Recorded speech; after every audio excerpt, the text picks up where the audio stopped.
Sound check here, going live. Forgot to put on the microphone. A little technical difficulty, but we have some airtime. This is going to be a really good topic, actually. Women looking for certainty in relationships. Common theme, right? Very, very common theme. Obviously, there's a lot going on today around the world. A lot going on. But this is a topic that I think is coming up again and again. I'm going to talk about it in my book. And women looking for certainty in relationships. I want a long-term relationship. I want 2 kids. Does that work for you? Why did I write it like that? What am I getting at is that I'm finding this again and again and again that especially women, but some men, especially women in their 30s and up, seem to be coming to this place where they go on dates or they start seeing someone and they tell them basically in a question that is, I want certainty. What are your intentions? What do you want to do? Thanks, May. It's been coming up a lot. And I think that you're unconsciously, subconsciously saying, well, this is what I want. Here's the thing. I get it. You say, well, I want to know up front when I start dating someone. I want to know up front. Or do you want kids? I want to know up front. Do you want to get married? I don't want to waste time. I hear this a lot. And I get it. And this is why it's something interesting to unpack in a live stream. And I'm sure a lot of people are going to be on other channels right now because of the news and everything that's going on with that. But let's take a break from the coronavirus and the seriousness of it and talk about something that might be useful and helpful to individuals in a relationship.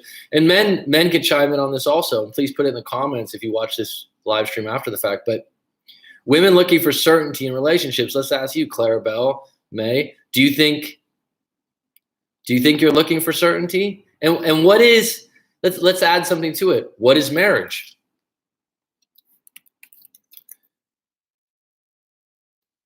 I mean, is marriage not the idea that I'm going to get more certainty because we're making a vow? You know, I want to get married because therefore it cements that we're going to be together and we're going to create some more certainty. G Money, what's up, bud?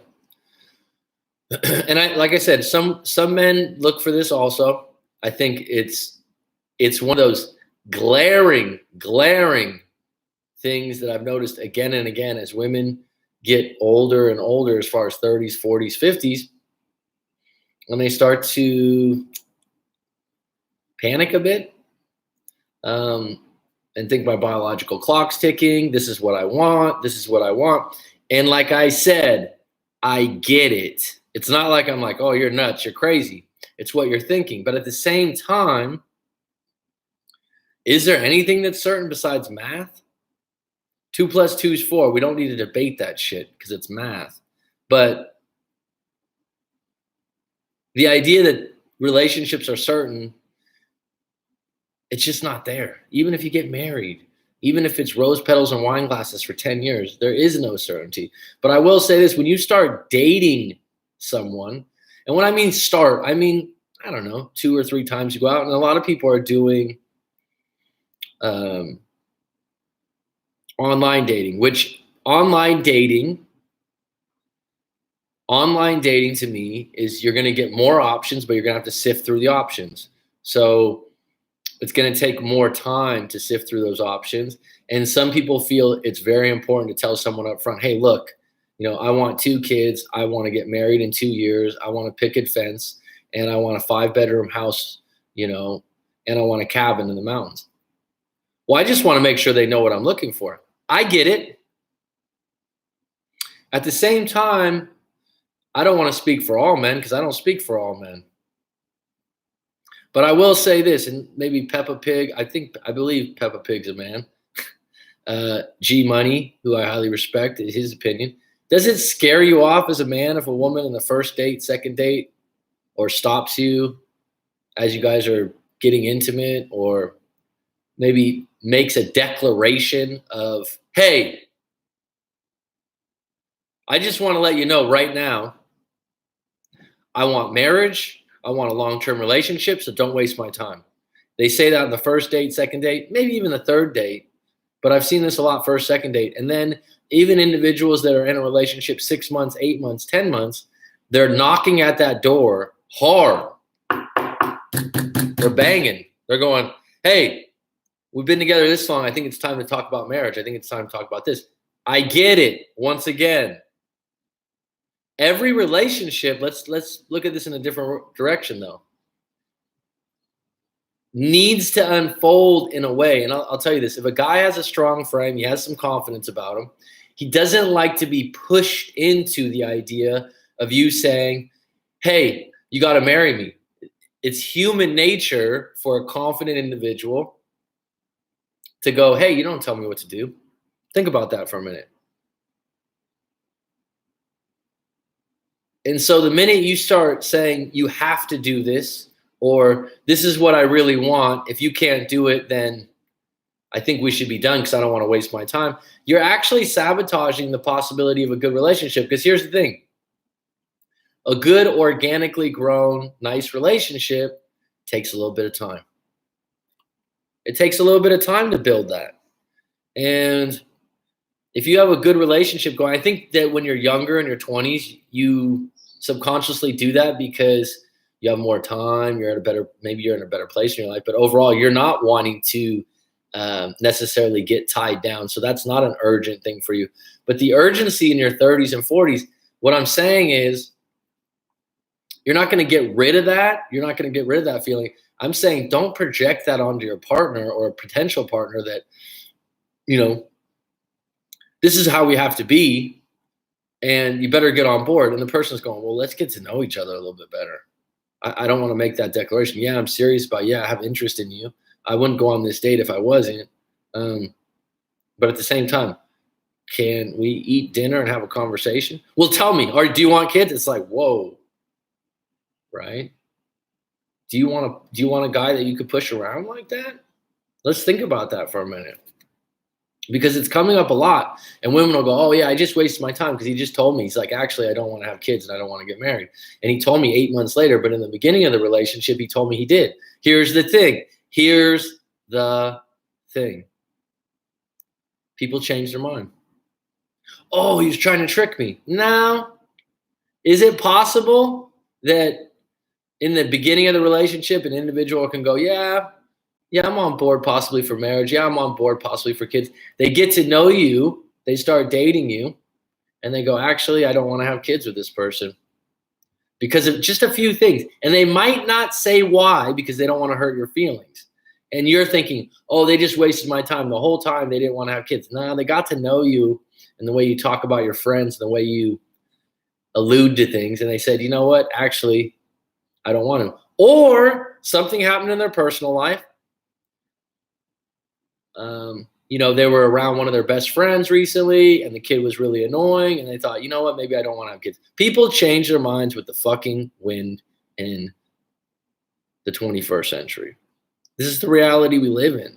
And so when you go out and you make a declaration of wanting certainty in a relationship, good luck. Even if I would be highly suspect, and I'm going to get to the comments in a minute. I'd be highly suspect if I was a woman that really wanted a long-term relationship, wanted to have kids, wanted some of these things that I've mentioned before. And these are just examples of some of the declarations that women make in these first couple dates or 3 or 4 dates that I think tend to scare off some men.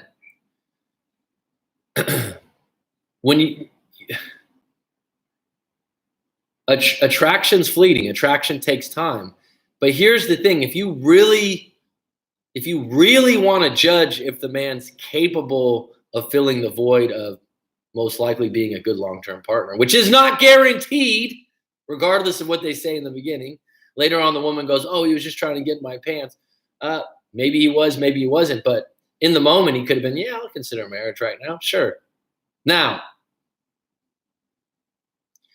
Here's what I would suggest. Just my suggestion, just my 2 cents for those people in the cheap seats. I agree, Claire. It isn't just women. I'm just going to talk about it from this standpoint now. So I'm not picking on you. I'm just saying in my work, in my dealings, I've seen this come up again and again. And so I'm definitely not picking on women. There are men out there that do the same thing. Okay. So don't take that personal. That's not what I said. That's not where I'm going with this. But just for this particular live stream and chat, I'm going to talk about it from that point. We can spin off into that in a moment when men do it. I believe, and tell me I'm wrong, a lot of women, maybe I'm wrong, find it a little intrusive also if a man says in the first couple dates, hey, I want kids in marriage. Now women go, oh, no, I don't find it that way. It's a lot of pressure. It's like, wait a minute, can we date a little bit? Too much too soon? I mean, people are gun shy later on in their lives because they've been burned a few times in relationships. They've been hurt. And so they're a little weary, right? And so this is where it gets difficult. And this is where there's a fine line. Bottom line is there is no certainty. But here's the thing. Get a piece of paper out if you want to write a note on this one. People tell you who they are by what they do. And I've said it before, I think it's overlooked. If you really listen when people talk to you, really, really listen, not talk about yourself all the time, not yeah, or check your phone while you're in a conversation. You really listen, you'll learn that motherfucker. You'll learn who they are by the identity statements they make, by the way they talk about their friends and family. Because you're next. So if you really, I don't know how this person is going to treat me in the future, have some deep fucking conversations with them. See how they talk about their job. See how they talk about their family. And family's a big one. And unfortunately, as human beings, we don't have control of who our family is. That's an unconditional love that's really tough. And it can really put a snake hold on someone's personality, their family, because family, if you're not up to par for them, there's people that still do things for their parents and they're in their 30s and 40s. Well, my mom's going to be really upset if I do that. I don't relate to that. I also don't look down on it because I didn't grow up in that family environment. So my answer is, if you find yourself in these situations where you start dating and you're wanting to make one of these declarations and you're wanting to somehow, how should I say, get your certainty, go on a few more dates, and ask good questions and fucking listen. Don't take out your phone and play games or, oh, I'm sorry. Really, really listen. This is something that in my own journey as a breakup coach and someone on YouTube and talking to people from around the world in different places and different religions, different cultures. The only way you really get to know a person is by listening intently with, what are they actually talking about? How do they talk about other people? How do they talk about their job? Does that make sense? And then when they say, I'm this, I'm that, for example, the simple statement, someone says, I'm hungry. It means they're fucking hungry. Now, if someone says, I'm just a jealous person. I've had a couple people say this. That's just who I am. Well, how's that working out for you, bud? Oh, well, women always get pissed off, but that's just who I am. So you somehow believe that being jealous is just a characteristic you were born with. You shouldn't work on it, and the woman should go around that. If you hear an individual say, well, I'm a jealous man, and they say it more than once, and then they explain some things about their past exes where they were jealous, that's not a red flag. That's called the fire exit. Okay? Get the fuck out of there because like I said, you're next if you want to deal with a jealous partner. Some people like it. I'll be honest. There's some, I know I've been in past relationships. Wow, you never get jealous. It really upsets them because you don't really care that much, do you? Listen to the person. Listen to how they talk about their own life, and you'll be able to line up. Is this person going to type to make a commitment? Is this the kind of person that would be a good father? I mean, think about this. Regardless of you saying, hey, I want 2 kids, I want 3 kids, I want 5 kids in the first 6 months, some people can change their mind on that one. Would they be a good parent? Would be the better question. Do I need to ask them that question, or do I have good enough people skills to assess an individual's character, I don't know, within 6 months, 8 months, 10 months? And some people could be manipulative and wrong. Then you go, this person would be a good parent. How do you base that? Well, interactions with them, seeing how they act around other kids, seeing how they talk about kids. What do they do as a job? Does that coincide with being a good parent, right?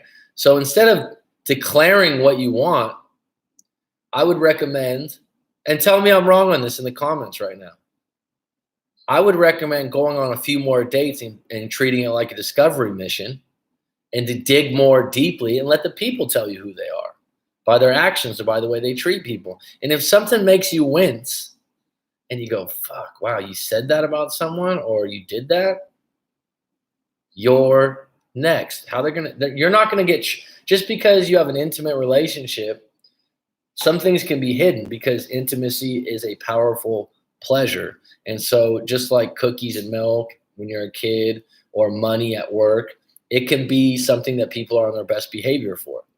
Eventually, people tell you who they are, and the other side of them comes out. We have multiple personalities, right? How the girl can know if she wants that with him. I agree. I don't put those demands up front. Good for you, Clarabelle. I want to be a person that inspires me to want that first. I like the way you put that.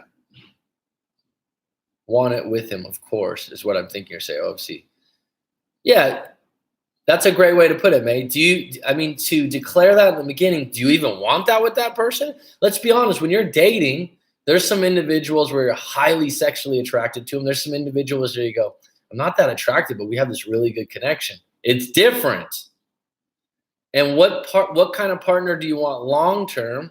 And what kind of partner do you want short-term? And you're allowed to have a short-term one. Is that a horrible thing? No. Hey, coach, my girlfriend and I broke up right before our 1 year. We fought a lot and it killed the relationship. She is sure that we won't work out. I'm willing to work on me, but she isn't. Your take.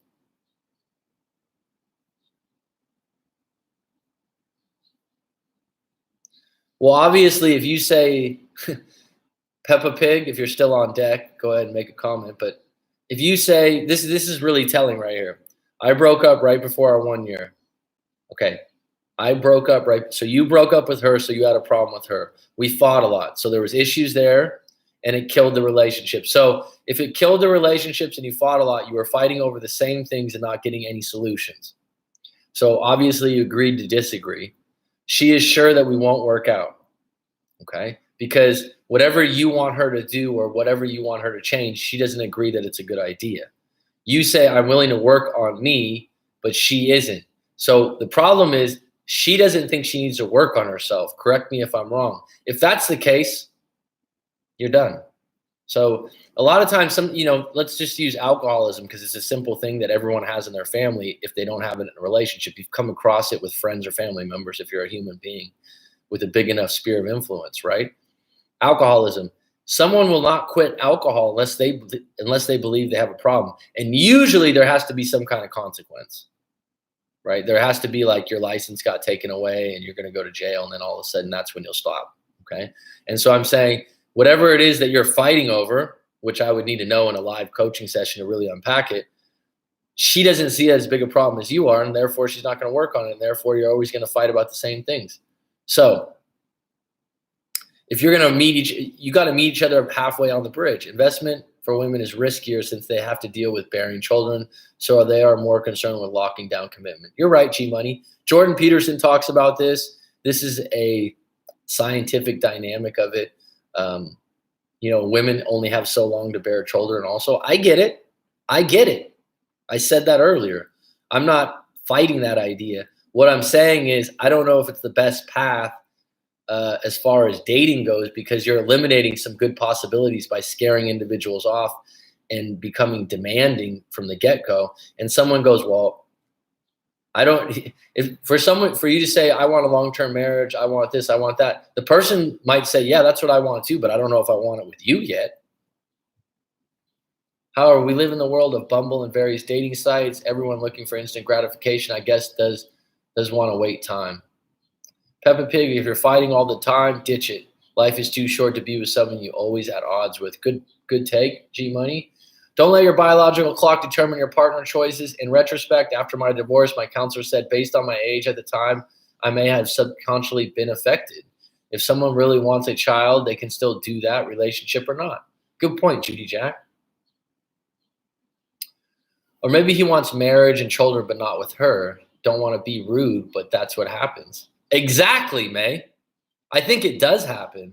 And I think that a lot of times individuals in a shallow relationship, meaning that you haven't been together a long time, not meaning shallow in character, sometimes individuals don't want to necessarily hurt your feelings. One of the nice things about dating older after already having kids is it's not even a factor. No rush. Take your time. Find someone you can't live without. Great point. Happy St. Patty's Day. Jen, I am a McCarthy. So, and I do have a couple Patricks in the family. Surprise, surprise on the Irish side. It's not a big thing over here, but I'm sure that it's, and I don't want to get into this right now, but with the coronavirus, I'm sure that not a lot of people are out and about. But thank you for the happy St. Patty's Day. I appreciate it. Being that I am a Patty, I think we're the family name McCarthy's from Cork. Commitment should grow and develop naturally. There isn't a start and a finish line. I like it.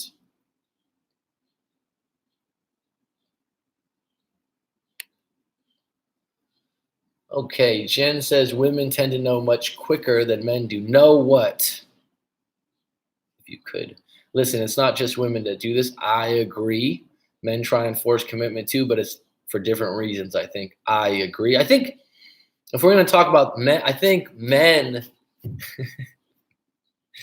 again, the amazing thing about relationships and talking about this is that there isn't any clear-cut answer to everything. And so when we generalize, which I talk about a lot, it's not fair. But there are a large portion of men out there that consider themselves not good with women. And they are catches. They make good money. They're good-looking guys, but they somehow believe that they're not good with women. I've met guys like this before. And so they sabotage good relationships. And so when they meet a woman that's especially highly attractive, they'll basically do or say anything to keep that relationship going. I was in a 6-year relationship and I ended it because I didn't see myself with them having kids and marriage. Clear as day. And it took you 6 years to realize that, or how did that come about? Yes, men or women will sense an agenda. Exactly. Listen to people. They will tell you who they are. Don't be an idiot and try to force them to be someone they aren't. And G Money, this takes time. Over time, you're like, ooh, I didn't know that about you. But the I am statement is a really easy one. When someone keeps saying I am about their personality, and it's a negative thing that they're I am about, but they don't even realize it. And like I said, how do they talk about other people? Attachment styles from their childhood. What is their attachment with parent, caregiver, or siblings? Previous relationships. Why are they single? Good point. Good point. A really interesting question, Claire. I don't think you were on the live stream before, but it isn't a groundbreaking one, but I've heard Tony Robbins ask it a few times on interviews and different things, and it kind of stops people in their tracks. And it's like, beyond, your child, you go, who did you have to be for your mother? Who did you have to be for your father to get attention, to get their love? It's a really good question to ask someone. And you can learn that by talking to someone, but when you ask someone that question and they're like, well, I didn't even have a relationship with them, or I had to be this, or I had to be that. It really shapes who a person is. I'm still on. She doesn't think she needs to work on herself. Well, there's your answer, bud. She says that I am the reason why she is always mad. Therefore, I need to work on me. I say that we both have flaws and should work to be. Well, here's the thing. Peppa Pig, just you want to share right now. We're on a live stream. You can take advantage of the situation. What's up, Rob? What's your flaws and what's her flaws? What do you really want this woman to work on? Be specific, if you will, and I'll give you my take. But bottom line is, no, you're done then. I've been in a similar situation, and this is what happens when you're in a long-term relationship. Here's the thing. In the beginning, especially if intimacy is good, attraction's high, connection's pretty good, trust is over time, you have some issues in the beginning. Everyone does. Maybe something bothers you about the individual. They smoke cigarettes, but you let it go because you're really attracted to them. They eat with their mouth open, right? They're sloppy. They're messy. They don't take out the garbage. Okay, these kinds of things come up. Then after a year or 2 years, it starts to really piss you off, the shit you used to let go because the intimacy slid a little bit. And you're like, you know what? Pick up your fucking clothes in the bedroom. It's getting old, right? Now, as these things build up, each partner throws out hints. And a lot of times maybe you call it passive aggressive. Someone doesn't want to say, pick up your fucking shit. Maybe they get to the point like that. And you go, wow, it's been 2 years and I've always left my clothes around the room. Why are you so upset?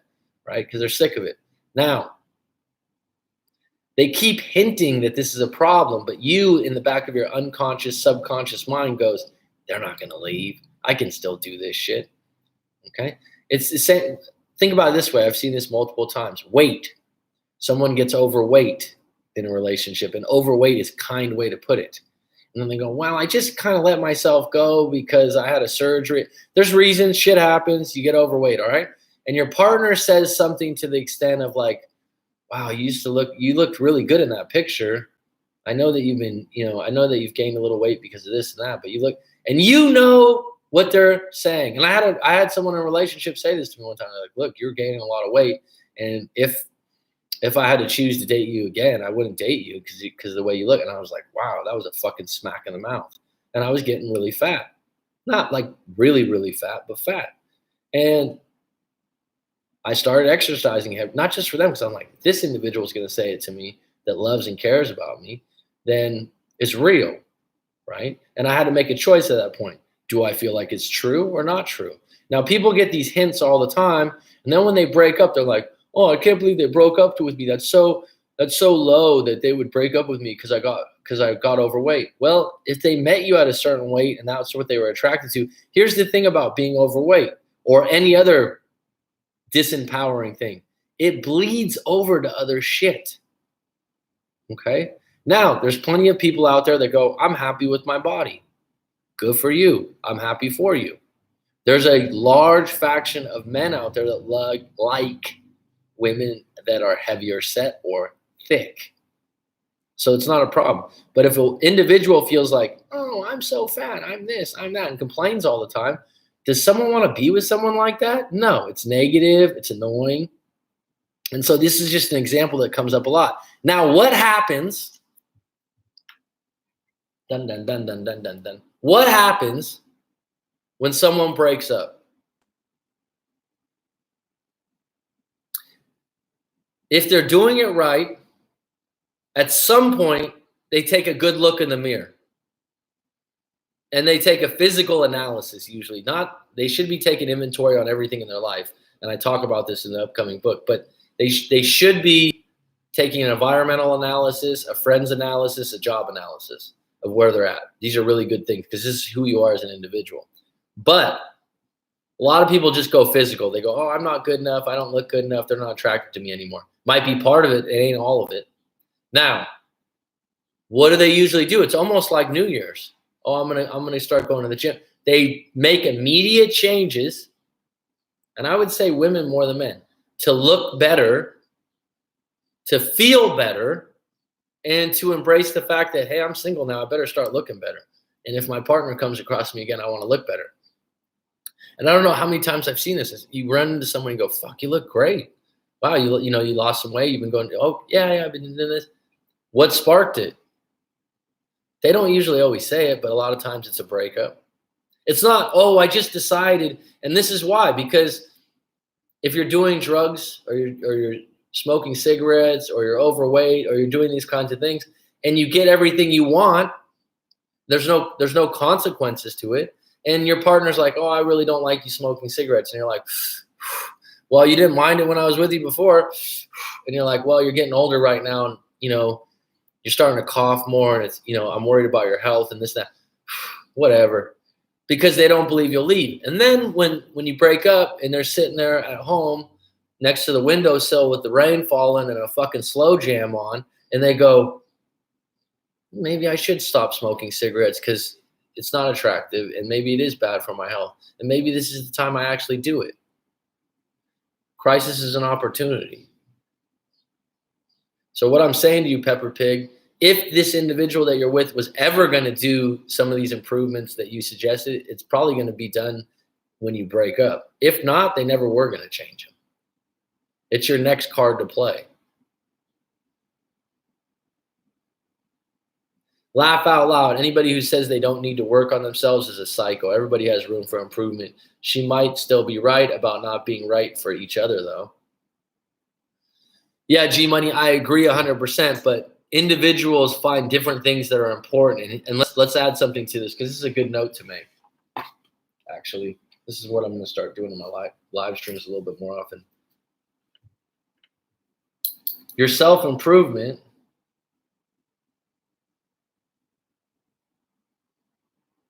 is ranked. So if someone says, I want to improve my finances because I'm broke, that would probably be head of the list. So what's most important? And the odd thing is your partner might go, well, I'd really like you to improve your health and your fitness, hence your looks will look better. And the other person's going, actually, I really need to get out of credit card debt first and foremost, because that's the biggest stress on my life, which causes me to eat more. She doesn't think she needs to work on herself. Could be a case of strong self-denial. Here's the thing, Peppa Pig. What does she need to work on? I need to work on watching my mouth and be more aware of people's feelings. Also, I need to not be a smart ass. She needs to work on communicating lovingly what's wrong. She also needs to not get upset over a lot of little things. She thinks that everything I do is with bad intentions 99% of the time. Peppa Pig, those are extremely broad problems. Some women like a smart ass. They like a guy that's sarcastic, I'll be honest, because it's funny. If your humor is clever and funny, I know women that say they like that. Watching your mouth, be aware of people's feelings. Well, that's something that you should get better with age. She needs to work on communicating lovingly what's wrong. But what's wrong? See, I mean, it's not very specific. She also needs to be able to get upset, to not get upset over a lot of little things. Well, let me teach you something. This is going to be fucking big, Peppa Pig. Things that are little things to Peppa Pig are big things to her. And that's where your communication's fucked up. This happens all the time. Well, I can't believe they're overreacting to this. Well, because it's not that important to you, because your morals and values don't line up. So you're thinking, oh, this individual is being silly and stupid, and they're thinking you're being silly and stupid for not taking it serious. So the idea that you just said, oh, they just get upset over these little things to you. She thinks that everything I do is with bad intentions. If that's the case, be done, because I don't want to explain myself when my intentions weren't bad. I think Corey Wayne spoke of people nitpicking on certain things once the relationship starts to go downward, as opposed to letting it slide like they did earlier in the relationship. Oh, definitely. Things start to bubble up when the relationship goes down, but usually there's some anchor problems, right? But then once, it's almost like you just filter for the bad, is what it is. You start, it's these things. If you do affirmations every day, you're going to start filtering. Let's say you want to make $10 million. I got it on my list. I'm going to make $10 million. If you read that every day and you have a specific way to make $10 million, all of a sudden you'll be filtering for ways to make more money. If you have it in your head, my partner is a jerk, my partner doesn't communicate well, then you're just going to search and sift through everything that they do and go, see, you're a bad communicator. Nagging is the woman thinking, did I really mate with a man who can't even take out the trash?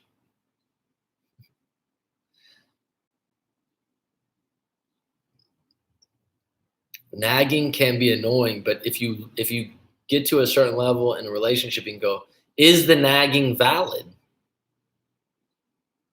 Word, Rob, yeah, it's a jungle out there. Stay safe, bro. Hope this doesn't last too long. Me too. Complacency, thinking they won't leave, very poisonous. Well, this is where I look back on some of my relationships, and the hints are there on my side or their side. And it just gets to a point where you're like, I dropped enough hints. Now I don't even think you can overcome your areas where I have problems with. Smoking cigarettes is bad, bad, bad habit. Well, this is why people break up, because something was not working in the relationship for them. Simple. Azam, what's up, buddy? The breakup goes one layer deeper, always usually comes to the loss of attraction. Yeah, I would say, Rob, that's a good point. It adds up to a loss of attraction because obviously physical attractions carry the torch in the beginning a lot of times. But attraction is connected to connection, chemistry, personality, conversations. Absolutely. And so when that all kind of comes together, and I would even add trust, it all adds up to like you being less and less attractive or less and less attracted to the other individual. That sounded convoluted, a little too much. Nagging is a lack of confidence in the man, basically.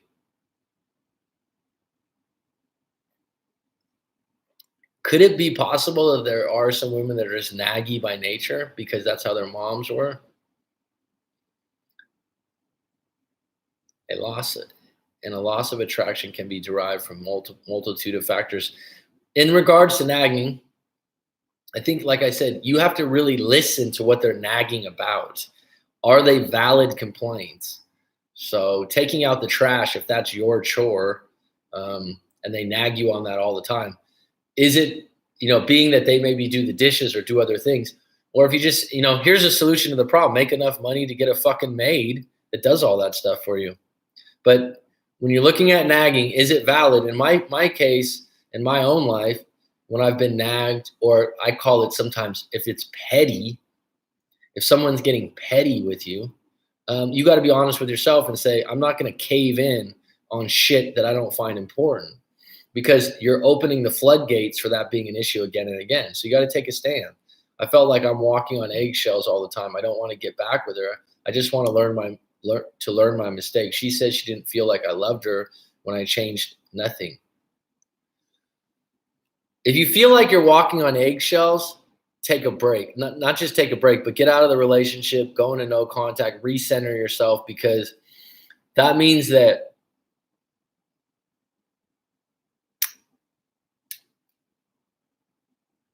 and this is just making a note of this, because walking on eggshells comes up a lot, this term, even though it's a cliche statement. And what it means is you broke up, and I call it the rope. The rope's been broken. So once you break up one time, and this is just my own journey, but other people too, I believe. If you've been in a serious relationship where you don't regularly break up, as in that's how you end fights. So, for example, I've been in a 7-year, I've been in a 5-year, I've been, and once you do break up for the first time, that breaks the rope, and the rope's never as strong as it was before, because people are like, oh shit, we could break up again. It takes time to rebuild the strength of that rope that you were holding on together, if that makes sense. So once you do break up, what I think happens, if you get back together, one individual overcompensates, and one individual basically is constantly testing the other person to see, well, how much do you love me? Will you do what I say now?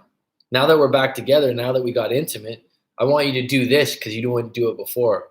And they make these little fucking tests. And then you're like, you never had me do that before, but I'll do it. And then you think to yourself, oh, I better not make a bad move because then they'll get upset. That's not, You don't want to ever be in a relationship, friends, family, work, let alone your partner, where you're saying, oh, I had to walk on eggshells. Fuck that. If you feel like you're in that situation, get the fuck out of that relationship. Take some time, take some inventory, write your story out, get it to me, talk to a breakup coach like myself. Take some inventory on your fucking life. You need to take a break, because the thing is, if you accept walking on eggshells, a woman will cat paw the hell out of you. She'll play with that, because walking on eggshells means that you're trying to please them. And a lot of women will, it's fun. Well, let me see what else I can get them to do. Some of the women on here might go, oh, that's not true. I wouldn't do that. Maybe not you, but a lot would. It gives them a sense of power. What does power do at a certain level? It corrupts. And power corrupts in relationships too. That's not a feeling that leads to a sustainable relationship. Rob, that's the gospel. Azam says the naggiest woman will be as cute as hell if she perceives her man to be the catch. What do you mean by that? The naggiest woman will be cute as hell if she perceives her man to be a catch. Can you elaborate? I'm kind of confused on that statement, Azam. I agree that sometimes women can be naggy because that's the example of what they grew up with. My mother was very naggy.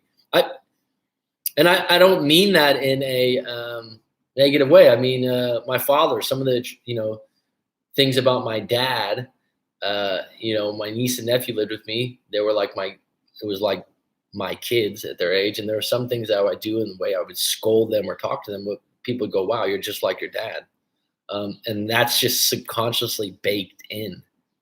And you need to realize that and figure, is that something you want to be a part of your character? And then you need to extract it with something like hypnotherapy, affirmations. You can't just get rid of that in a day.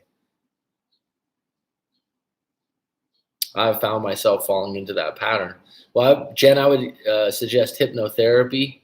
I would suggest some kind of work that you work with the subconscious, because if that's from your mom, which number one step is you realizing, actually, I do that. I don't like that about myself, and I do get that from my mom. It's like if we ran a videotape of Jen, you go, oh shit, that's my mom. That's how my mom acts. Tommy Willis, TW, hope you're well, buddy. Judy Jack Burton, yeah, walking on eggshells is a red flag. And you know when you're doing it, right?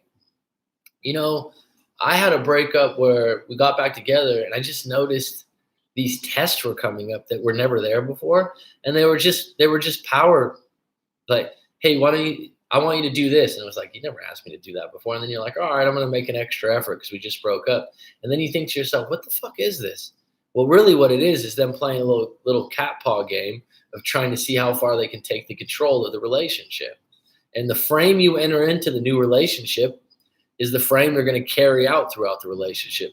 The minute you give into something 2-3 times, then the person, it becomes an expectation. Hence the reason you have a dog sit for a treat. If you tell a dog to sit for a treat every single time, they're going to expect a treat, right? Don's journey, welcome. I think it depends on how the guy reacts to the nagging. If the nagging makes the guy become more complacent in the relationship, this is very well could be one of the factors that repels attraction.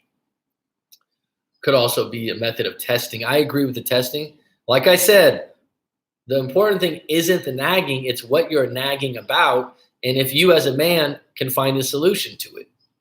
If a woman says, I want you to, like I said, we talked about picking up the trash, or I want you to repair the toilet, and you don't do those things, you don't enjoy those things, then you should make enough money, maybe people don't like this idea, to get a maid or hire a plumber.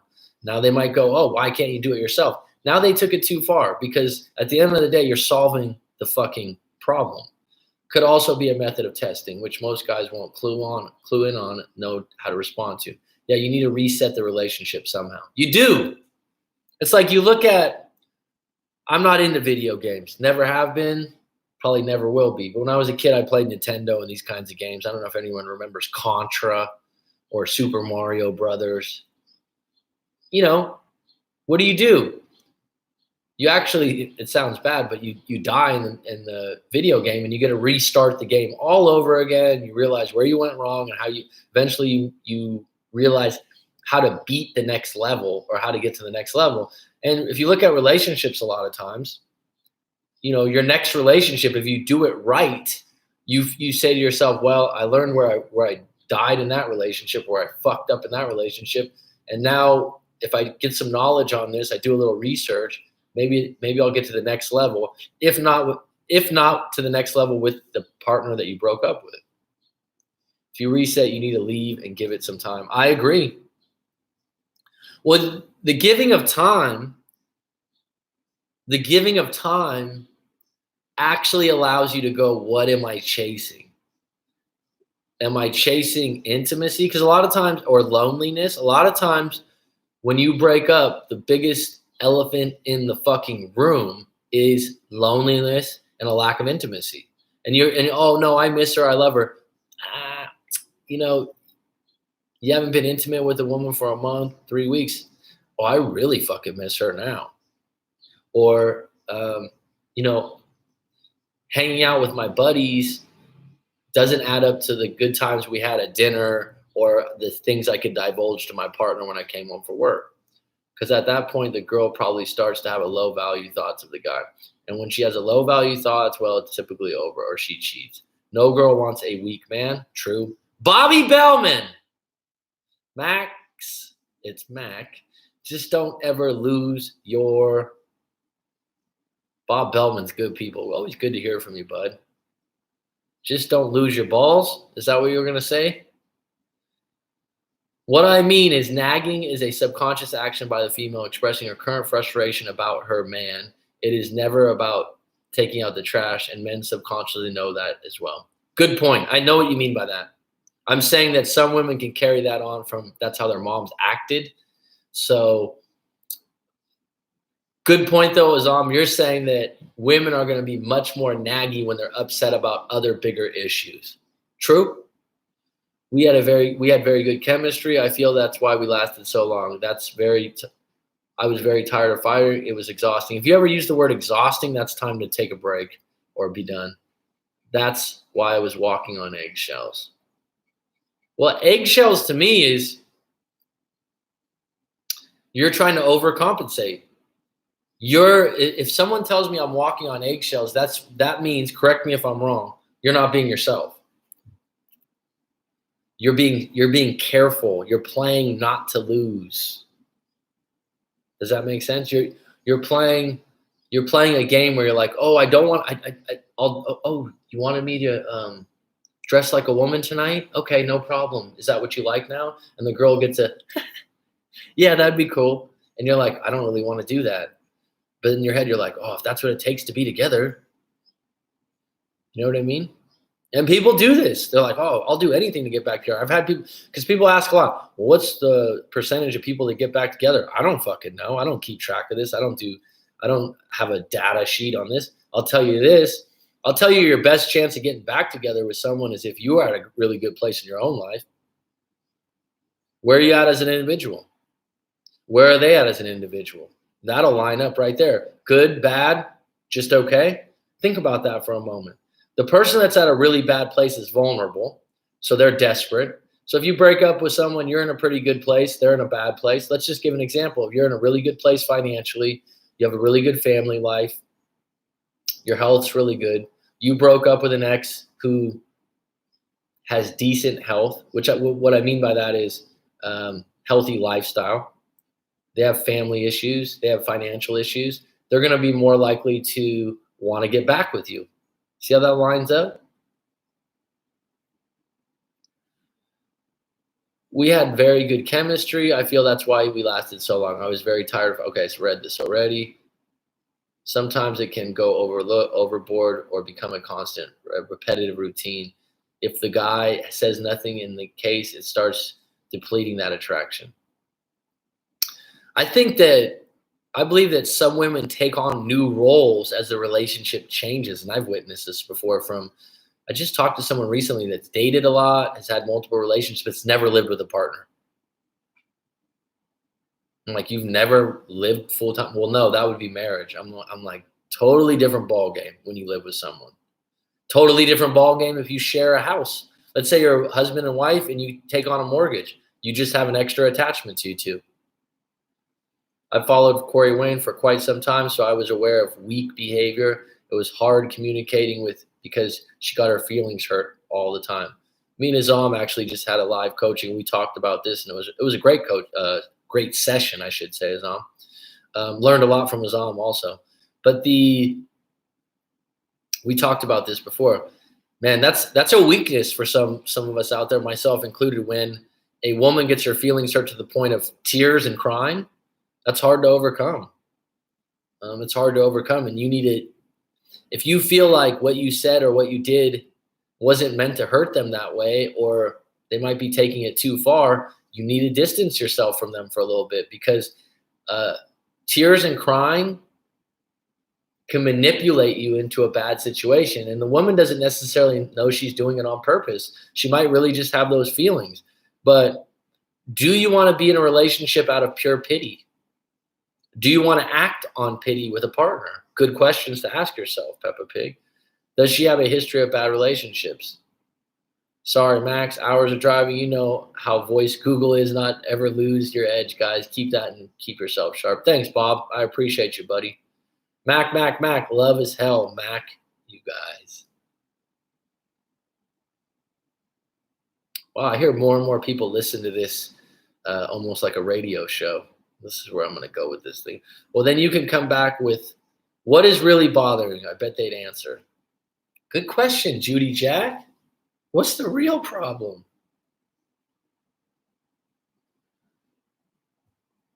You know what I'd answer to that, Judy Jack? If you take some time alone, you do some journaling, you do some reflecting, you know the fucking real problem. I know that from a recent relationship I had, and I kept knowing the problem, but it's hard to address sometimes because you don't want to go there. But I would add, Judy Jack makes a good point, but a lot of times if someone's self-aware and someone's mindful of what's going on, you know, she might be pissed about you not taking out the trash, you leaving the toilet seat down, but the reality is she wants to get married before she's 29 and you haven't popped the question yet. She's mentioned it a few times, but now it's really pissing her off. You're right. I was playing not to lose. Very good point. And I don't know, Pepper Pig, if you're a sports fan, but I made this reference about sports. If you watch a ball club that's really good, they play to win. Championship teams, right? Guys that are in alpha mode, guys that are highly attractive to women, play to win. They do. They do. Are there men out there that can play not to lose and get a woman? Yes. But I'll tell you this. They are going to be the beta in the relationship most of the time, and the woman's most likely going to boss them around more likely than not. Another situation is when they bring up an issue from the past that was resolved, yet they reopen it like it's an issue again when they are nagging. Well, I've seen this. That's a good point. To reopen old wounds. So I had a client recently, really good dude too, in England. And he was saying that, you know, he had talked to an ex. They didn't have any physical contact or intimacy, but he had promised his ex that he wouldn't contact this ex. He had promised his current girlfriend that he'd stop contacting this individual.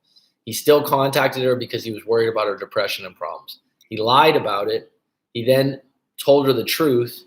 And then he said for the next 2.5 years, anytime they had an argument, the argument would get to a certain level, and then she dropped that hammer on him. Well, you talked to your ex. I know you were doing, and he just couldn't get out of it. And that was a get out of jail free card for her in every argument. And she used it. And I said, at what point do you get forgiven? Another situation is when they bring up an issue. Okay, that's right. What's up, Sabina? I hope you're well. She had druggy parents and lives with her grandparents because of it.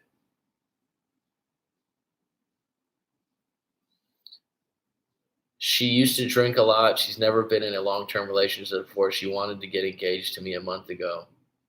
I said no. Well, it sounds like you said no for the right reasons. See, here's the thing. If you're a good individual, you're a human being, some of those things you think you can fix. You can't.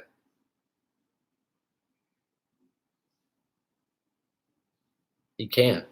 And so you're sitting there like, oh, she needs to work. Those kinds of things, you know, having parents like that, drinks a lot, it's never been in a long-term relationship before. That's life experience.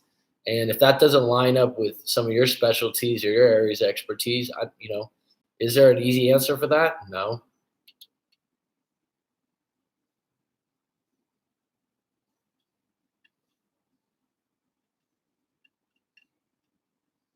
Hello, everyone. What's up? Sabina, tears and crying get you soft. You have to be ruthless sometimes. Yeah, you do. I mean, it's not a horrible thing as long to be a human being and have some feelings when someone's crying. I think that I certainly wouldn't look down on you that you had a weak moment when a woman's crying in front of you. I wouldn't consider that weak. You know what I'm saying? Um, and people have different sensitivity levels, but if you care about someone and they're crying in front of you, if you have any ounce of humanity, it's going to touch you. And so you do the best you can. What I would say though, you have to really ask yourself, is it fair what they're crying about? And if I made that happen, if I made you cry and feel that low over something I feel strongly about, well, then I don't want to continue to be around you as much because I'm hurting you. That's not my goal. How is life, everyone? I'm alive. That's a start. I will need to watch a stream again. Double D.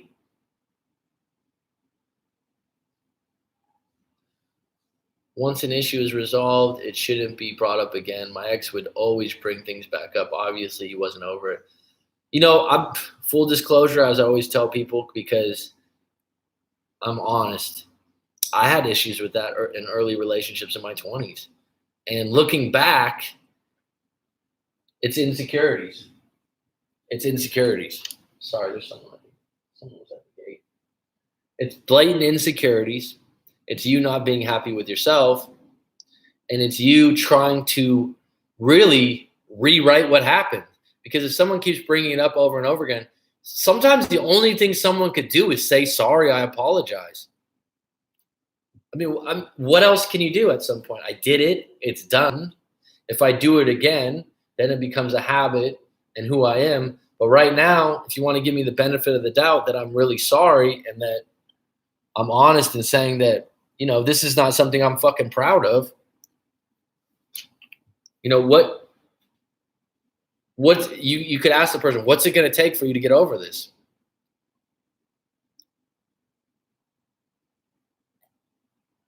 And usually what it is, looking back, especially as a male, if a woman cheats on a male or a man, or a woman has a promiscuous background before she's with the guy, especially guys in their 20s, this really bugs the fuck out of them, and they know it.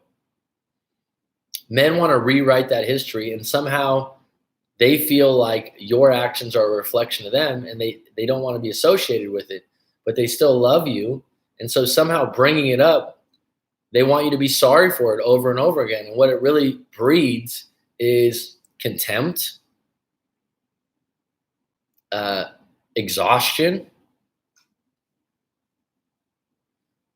And so someone has to learn at some point, you don't rewrite history. You accept it, you move on, or you learn from it. Or you just go, you know what?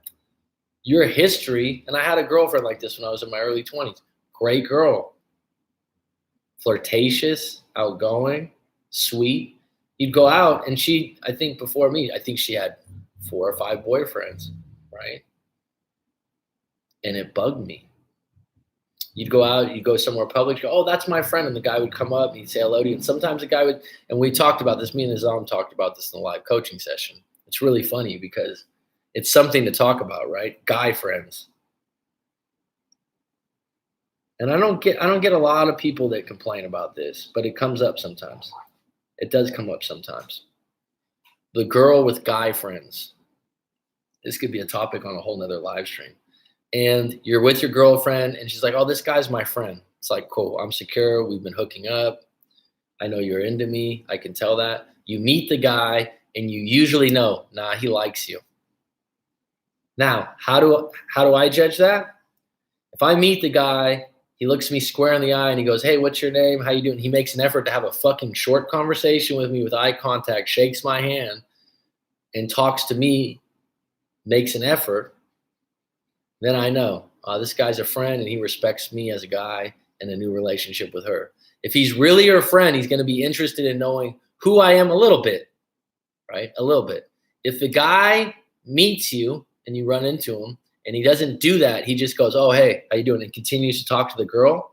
That means that he's interested usually in the girl, or he's not really happy that she has a boyfriend. Think about that for a moment. Tell me I'm wrong. I've witnessed this before,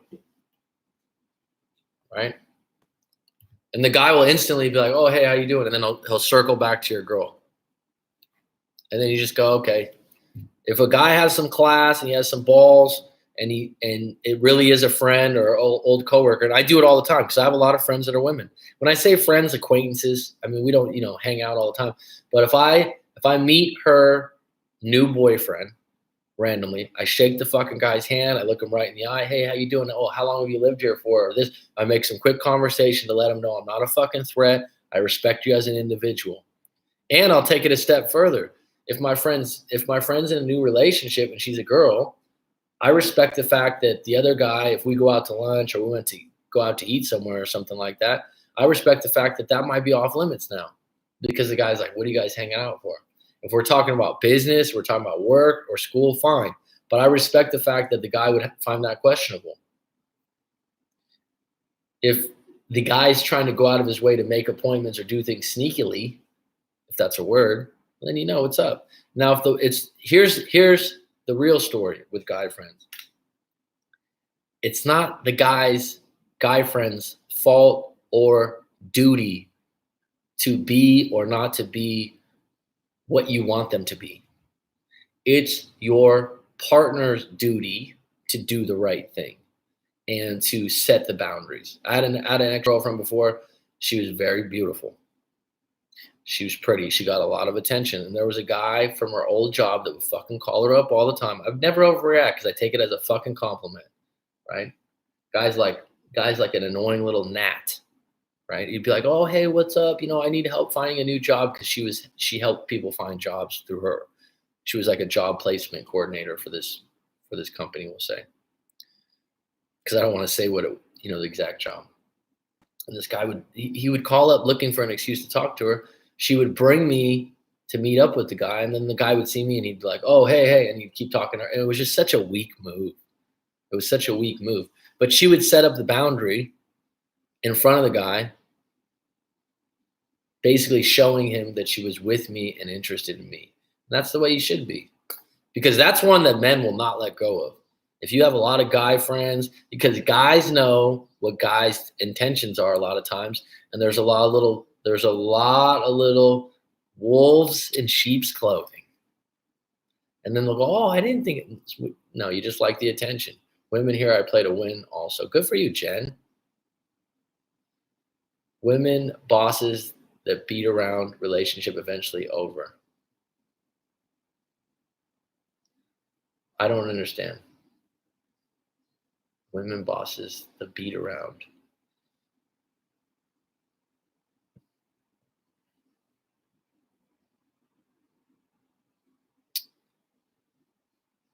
The worst is emotional, instable person who is in strong denial. Wow, those are big words, but I understand what you mean. You're not wrong about opposite sex friends. It goes for women too. I want another woman to talk to me if she's really just a friend. A partner should be before any guy friend. Agree, Mac. All. Yeah, that's what I mean. And you like Sabina, if me and you are together, let's just play this, and you have a lot of guy friends, and I just know because some individuals are social butterflies, are outgoing. I have a lot of acquaintances and friends. Surprise, surprise, right? If I ran into someone, if I saw Sabina and she's visiting Phuket and she's like, I'm going to be in town, Mac, I want to get lunch or something, I possibly could meet her. And if I have a girlfriend at the time and my girlfriend's with me, I probably would bring her along or tell her exactly what I'm doing. And then it's my job to set that boundary, right? And say, oh, this is a friend of mine. You don't want to go behind their back. There's certain boundaries to it. But you absolutely could have friends like that. We have a guy in my office who is a snake and hits on all the girls in the office, even ones he knows have a boyfriend. I don't mind a little bit of flirting, but there's a line. There's a line, especially Especially, I think it's especially low, G Money, if you've hung out or broke bread with a guy and you've actually met him and you're going around playing grab ass with his girlfriend. But Mac, if she's friend zone, the guy friends, there's a reasoning behind it and are thinking regardless of the guy's intentions. Okay, the guy friend is usually some sort of beta type. Strong in denial has the many reasons, mostly manipulation. Where I'm going with the guy friend thing, is that that's an issue that many guys have trouble with and they bring up over and over again. That's where that came from. What's up, Justin Adams? But I'm saying that if I have a lot of friends that are women or acquaintances or deep relationships, whatever, it's my job when I'm in a relationship to clarify how I handle that. If a guy gets friend zoned by a girl, it's his own damn fault. Oh yeah. You know, the funny thing is you can start a relationship where you're not, and some guys wouldn't agree with this, where you're friends first or your coworkers first. You can start that way and kind of lead into a serious relationship where it kind of grows. I've done it before. And I don't think that's quote unquote beta. But if you get to a level where you obviously know I'm starting to get feelings for this person's obviously just looks at me as friends, that's when you got to be honest with yourself and bail on it and take steps back. We've got a nice little crew of 11 today. It's at an hour right now, 12:20. Any questions? Now, that's a kind individual, Sabina. Sabina actually remembered that it was your birthday before. I like that. Thank you very much for the advice, Coach, and everyone else. I will continue to live my life and improve myself. Peppa Pig, are you reading any books? What would be a good book for communication? Because you're saying you communicate and you get angry easy. There's a form of communication that you can look up on the internet, Peppa Pig, called, I always get this wrong and it sounds weird, the nonviolent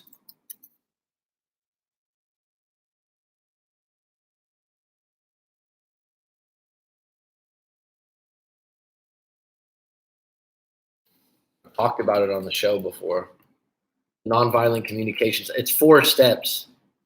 That's a nice starting point for you, Peppa Pig.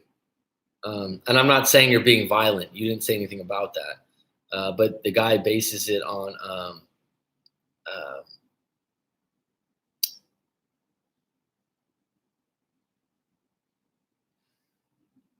he bases it on observing what's going on, knowing the problem, getting your feelings out of the way. What happens a lot of times with bad communication, another great thing to do, seek to understand and not to be understood. That's a really good one.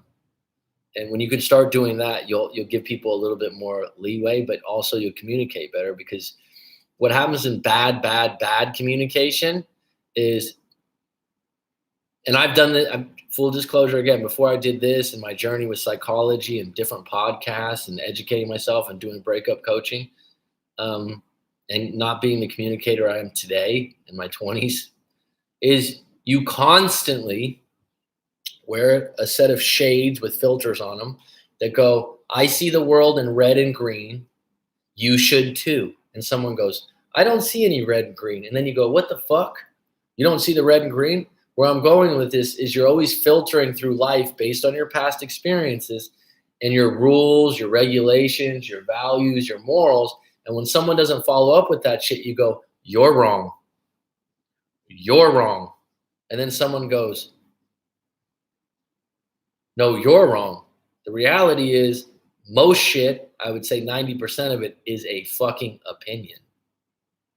And so what people get caught up in is, no, you're just wrong. You can't do it that way. No, that's their opinion. Oh, where did the opinion come from? Bias. Based on what? Based on life experiences. Now, you said, Peppa Pig, your ex has these experiences with druggy parents, with drinking. And if you're not like that and you didn't come from that, it's going to be really hard to line up on your morals and values. And that's when you need to agree to disagree. So many guys are in total denial of the rules of how things actually work in the relationship paradigm.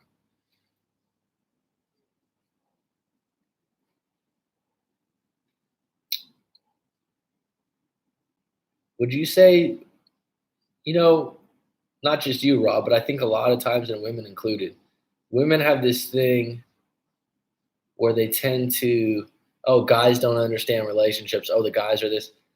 There are some wounded birds out there, right? There are some women out there that are wounded also, that are dating a lot, have a lot going for themselves, and they're maybe not communicating the way they could. And one of the reasons I brought up this topic, is because I'm just finding this again and again, that women are looking for certainty in relationships, and they're putting it out there up front. And if you're going to be that up front, this is a really good point for the 12 on deck, and I saved this till we had a nice little crew on deck. I want kids. I want this. I want that. What if the guy said, well, I want you to stay a size 5. I want you to keep up your appearance. I want, the rational male talks about, what if the guy told you what he really wants you to do? Oh my God, wow.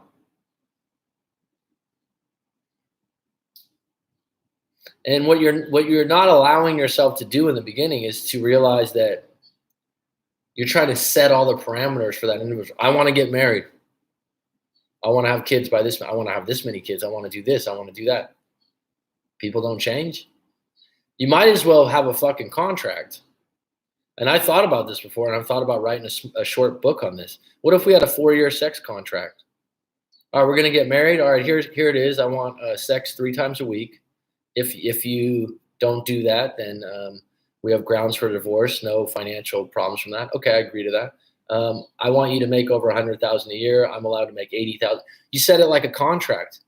If you're really looking for certainty, put aside marriage or a prenup. Prenup's more or less for financial assets, right?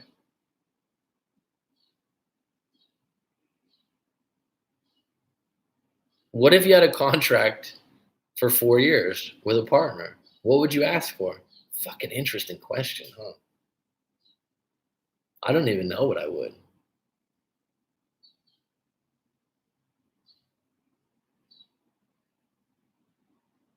Because what I'm saying is, what you're saying at the beginning of the dating is, you're saying, I want this, this, and this. This is what I want. But you're not thinking like, well, what does this other person want from me?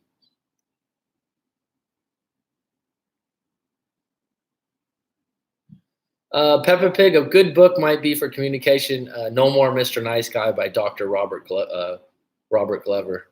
That's his name, Robert Glover. Why am I? Yeah, No More Mr. Nice Guy, I would suggest Peppa Pig. I can't even tell you how many times guys have come to me for advice. I tell them the truth on their situation, and then they reply with anger saying, I'm wrong, I'm lying. Yeah. Well, I mean, I've known people that have actually known that a friend's partner is cheating, and they blew the whistle on them because they wanted their friend to know, and then the friend becomes an enemy for the rest of their life because they don't want to believe that. A lot of men are completely aware of a relationship paradigm and are choosing to opt out. I don't know what I'm talking about. Well, people believe what they want to believe, number one. Unfortunately, Hollywood does men and women both disservice by promoting unhealthy dating dynamics. I agree 100%. Corey Wayne talks about this a lot. And now, being in this arena now for a while and watching Netflix, I'll give you an example. Has anyone seen the Netflix series You, which is a dynamic of a psycho that puts women in a glass box, basically, but it's been a popular show. By the second season, it's got extremely Hollywood. This guy literally breaks up and meets He comes home in the first week he's broken up with an attractive African American woman that's his neighbor, and immediately has hot and heavy sex, and that's his girlfriend. That does not happen. His girlfriend breaks up with him. His neighbor's sitting on the door stoop.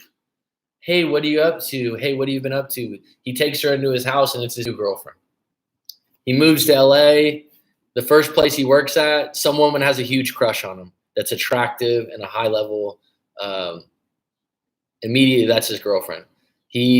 The woman that lives in his apartment building that's highly attractive sleeps with him. It just doesn't lay out that smoothly. Friend zoning guys doesn't have anything to do with beta. It's purely cause something he said or did. It's purely because something he said or did made you categorize him as not long-term, so not worth starting. Ah, interesting. So even if you don't think he's long-term, you still want to view him that way. But they did ask you. I don't think communication is the main issue. Polarity is. Good point, Zom. But communication does play a crucial role. Polarity is where attraction is, which typically is a lot of cases of beta attributes. What does a man benefit by getting married? Losing half of his income, a wife that doesn't want to clean and cook? Why does the man always have to self-improve in order to cater to the woman's standards? Well, that would be the Hollywood dynamic, right? I think the fact that men overall, and I could be wrong on this because I haven't studied it, so you can correct me if I'm wrong. Men overall earn more than women. Does that mean men earn more than women? I think if you looked at the percentages in the world. And so in Western places in the world, yeah, you're going to lose half your income. But it can't go the other way, and I've seen it. I've seen where there's stay-at-home dads that I've seen it closely, that are looking at a divorce, and they throw on the table, well, I'll take half the house, I'll take this. And the woman's like, what? I thought you were going to move into an apartment. He goes, nope, I want half the house and I want alimony because I haven't been earning for 5 years. I've been taking care of the kids. So it does go both ways. It can. It's a great question. I guess that's what a prenup's for. I think that if you are going to get married, it should be kids based. It should be that you want to have kids. Otherwise, and it should fit in with your subculture and possibly your religion. I found out my dearest wish to have 4 kids with me. Now I can use this word situation and take 4 kids from someone. You can't negotiate desire. Rolo. And how is desire created? Not always. I like guys that are creative, good communication, etc., mixed of gender qualities. Good question. What do I want? If it has to be written in a contract and not done out of love, it is not worth it. Oh, in a contract? I think that's what you meant. And if it has to be written. Well, what I'm saying is, Azam, what I'm saying is, if you're going to want certainty up front and looking for certainty, why not have a contract written? That's my point. Never be the bearer of bad news, Robert Greene. I love Robert Greene. You like Robert Greene? He's a great author, man. It's just that all the cases I've seen of friend zoning, it's almost always been by a guy demonstrating a quality that repels attraction, and usually, perhaps not always, it's obvious.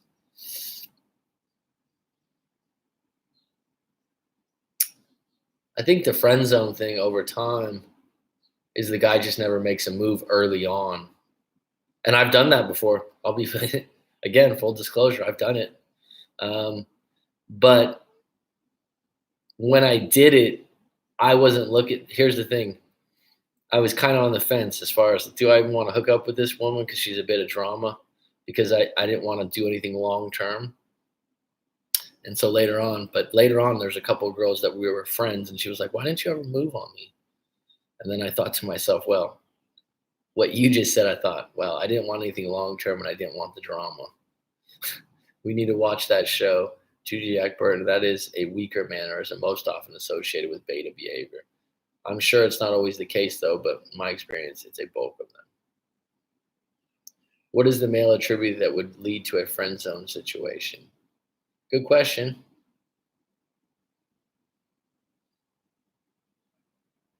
T-Mac. Men overall earn more than women. Yes, I think the studies indicate that in North America. It's one of those sticky things where someone will go, "Oh yeah, you're being politically incorrect." I think it's true. So I would think that obviously in marriage, I've known men that it's ruined them in a lot of ways. And I'll tell you what, my father told me at a young age, be careful of it. Be careful of it because it's no joke going uphill from there. Men overall earn more than women. Yes, I think the studies indicate that. When you see a man, how he moves, talks, body language, micro expression, then you know he is an alpha or a beta. And that's you being observant, right? This is something I talked about earlier in the live stream about when you're instead of looking for certainty by asking, you should be observing that over time in the date. Observe what you want to learn.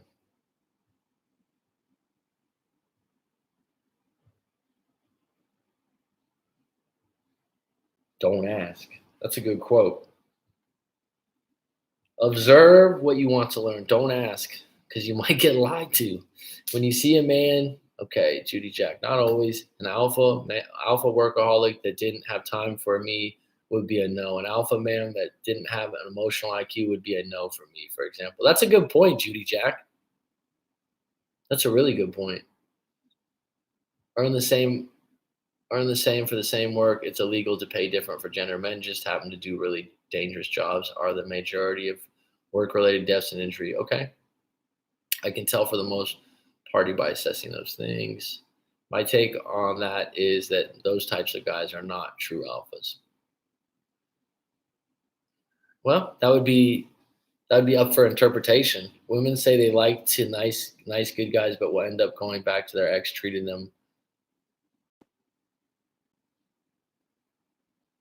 bad. I think that's an alpha beta dynamic. I mean, what's your definition of bad? That's a pretty broad term. And then, some things are just deal breakers, right? If a woman, there's been some relationships where I've been in coaching and the guy grabbed, they were in a fight and grabbed the woman. And she said at that point, I'm done because you got physical with me. I was scared. I'm uncomfortable. And I can't really argue with that. And he's like, I just grabbed her to calm her down, Mac, this and that. In that instant, that guy was quote unquote bad. And it wasn't something the woman's coming back to. Friend zoning is to me that fails to illustrate polarity. He shows her he is a man. Shows her he is the man and makes her feel the woman. Good point, Zom. And Zom is an alpha, by the way. We talked on the live coaching for a couple hours, and I will stamp you as an alpha, buddy. You definitely have a strong frame. I mean, it was funny talking to him about his story. I'm not going to share your story, but we can obviously talk like this.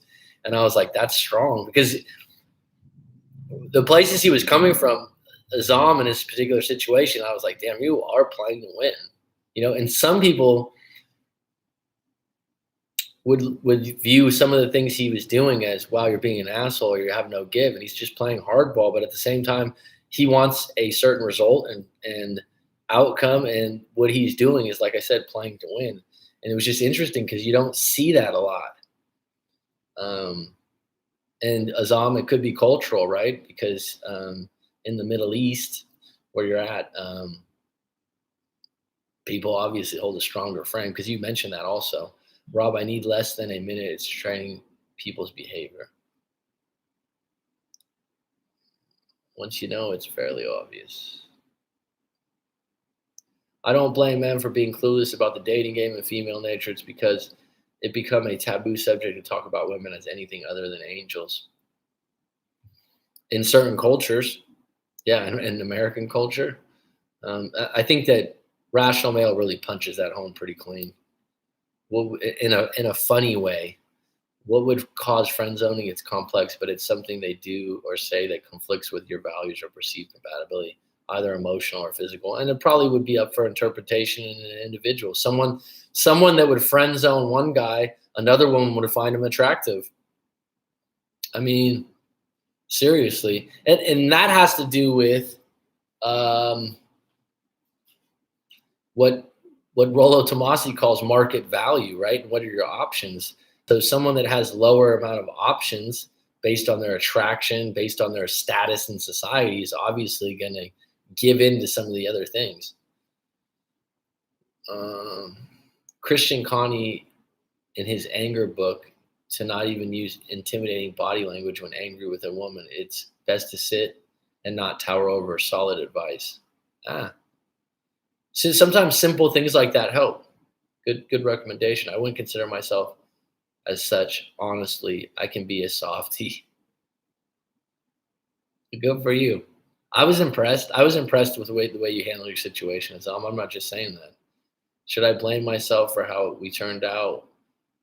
Were we going to fail regardless? I never saw myself marrying her. Peppa Pig, I'm working on this in my book, and I'll give you a little taste of it. Peppa Pig, if you're still going through it, I would highly recommend doing a live coaching session with myself. Okay? If you don't find it useful or helpful, I'll refund you your money. If you're still tackling, should I blame myself for how we turned out? We need to get some fucking clarity, bro. I've seen you on this before, on this live stream before, and I'm not calling you out, but it might be the next step if this is really wavering on you. We're going to fail regardless. Who the fuck knows? But I'll tell you this, the relationship was going nowhere, right? The things that you mentioned. Should I blame myself for how we turned out? Short answer, no. Takes two to tango. But if you want to fully unpack this thing and maybe get to the bottom of it, I get that values things certainly could be a strong deal. Perceived compatibility could be a flawed method of thinking through repetitive reinforcement, or it may. Wow, that's some technical talk there. I get that the values thing certainly could be a strong deal breaker. Perceived compatibility could be flawed method of thinking through repetitive reinforcement, or it may. There are many factors at play. Most of people are selfish. They care just for their understanding of a situation. That's selfish love. Peppa Pig possibly depends on how you acted or reacted, yet perhaps not your situation would have to be fully assessed to determine that. Absolutely correct. I'm just telling you, Peppa Pig, that you need to reframe whatever happened in a way that you can live with it moving forward, and not blaming yourself in a broad sense. It would be better to go, hey, I made some mistakes here, but I'm going to fix them in my character. Never again do that. But it sounds to me that my far away view of the situation, Peppa Pig, you guys are growing in different directions. And if you're growing in different directions and you stay together, someone's going to impede your growth. Never again do that, T-Mac.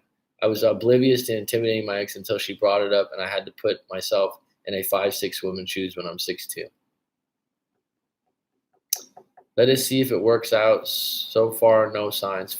Fearful atmosphere with Corona may help. Possibly. It's not ideal, but maybe. Sorry, I speak technically too often. No problem, Rob. But you know what I mean? When I read it, I'm like, whoa, those are a lot of fucking big words. Here's an overly simplistic example. I have a guy friend that was always trying to take it physical. I asked him, do you sleep with everyone you go out with? He said, all but one.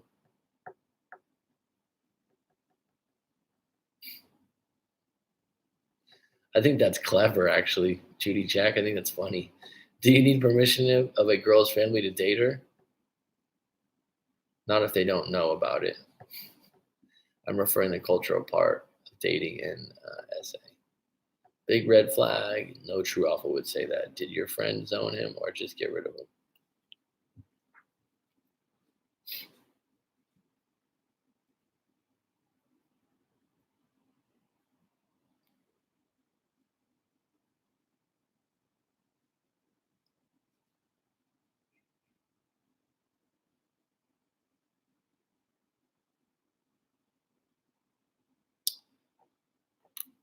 So I thought, ick. He thought he was being convincing. I thought he had no sense of who's special. So conflict values. Officially, yes, you need her parents' permission. I know, Sabina says. She knows. Any closing questions? An hour and a half. This was good. We had a steady group. Everyone's freaking out about Corona, and I'm on binge watching a bunch of economic channels about the crash. Craig Kenneth had a, should I break up over Corona? And I'm like, May, she can be concerned.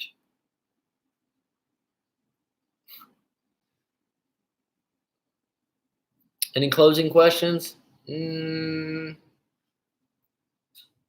got a few stories that I need to catch up on. And